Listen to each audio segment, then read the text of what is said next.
Merah Delima Soekarno. Bagi sebagian besar masyarakat Kejawen, sosok Presiden pertama Republik Indonesia, Insinyur Soekarno dikenal sebagai sosok pemimpin yang memiliki kewibawaan dan kesaktian yang tinggi. Banyak orang yang percaya jika Soekarno adalah bukan seperti halnya manusia biasa. Ia bahkan diyakini masih tetap hidup hingga sekarang dan akan mengambil kembali negeri yang dititipkannya kepada Soeharto. Merah Delima Soekarno. Kewibawaan dan kesaktian Soekarno memang sudah terbukti dalam banyak hal. Semua bangsa di dunia mengenal putra Sang Fajar sebagai pemimpin yang begitu karismatik. Dengan pakaian khasnya, tongkat komando, peci hitam, kacamata, dan cincin batu merah delima yang selalu dikenakannya, beliau telah menjadi penggerak bagi kemerdekaan banyak bangsa di seantero Asia dan Afrika.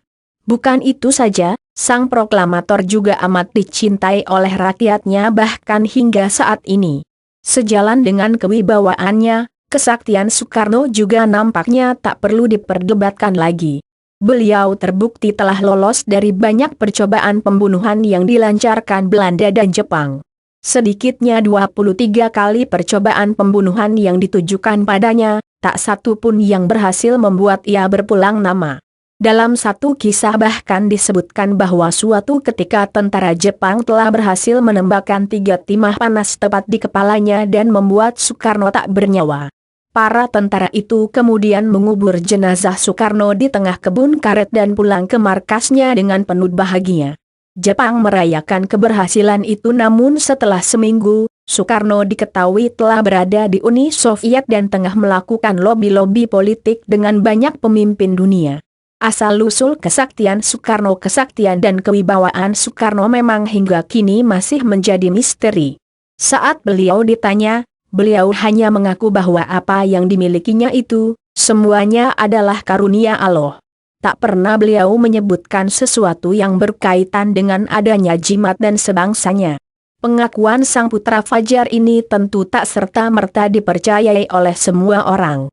Menyadari begitu karismatiknya dan betapa saktinya beliau, tak sedikit orang yang kemudian menghubung-hubungkan semuanya itu dengan apa yang biasa beliau kenakan, termasuk diantaranya pakaian khasnya, tongkat komando, peci hitam, kacamata, dan cincin batu merah delima yang selalu dikenakannya. Mereka percaya jika kesaktian dan kewibawaan Soekarno adalah bersumber dari benda-benda bertuah yang dikenakannya itu.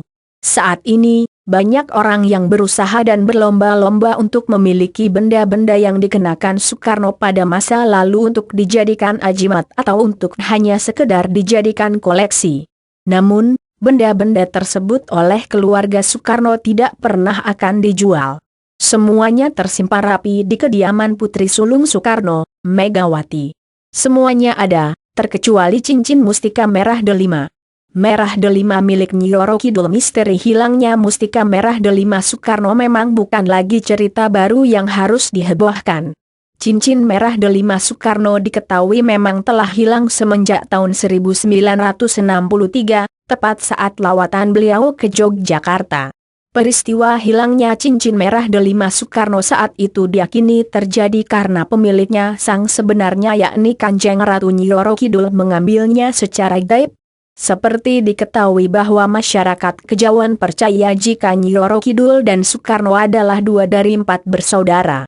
Nyi Roro Kidul meminjamkan cincin itu kepada Soekarno agar Soekarno bisa menjadi raja di kerajaan manusia Indonesia. Selama cincin itu tak di tangan sang Ratu Pantai Selatan, kerajaan gaib Laut Kidul diketahui banyak digempur oleh kerajaan-kerajaan gaib di sekitarnya. Oleh karena itu, dengan sangat terpaksa Nyi Roro Kidul mengambil mustika tersebut dari jemari Soekarno meskipun ia tahu jika tugas adiknya dalam memimpin kerajaan manusia belum usai. Semenjak pengambilan cincin merah delima itu, Soekarno secara berangsur-angsur hilang kesaktiannya. Beliau pada akhirnya dengan mudah dijatuhkan oleh lawan politiknya, Soeharto dengan tipu daya yang amat terstruktur dan sistematis. Demikianlah pemaparan mengenai mustika merah delima Soekarno beserta kaitannya dengan kesaktian dan kewibawaan putra Sang Fajar. Semoga kisah tersebut bisa menjadi perbaikan untuk kita semua. Amin.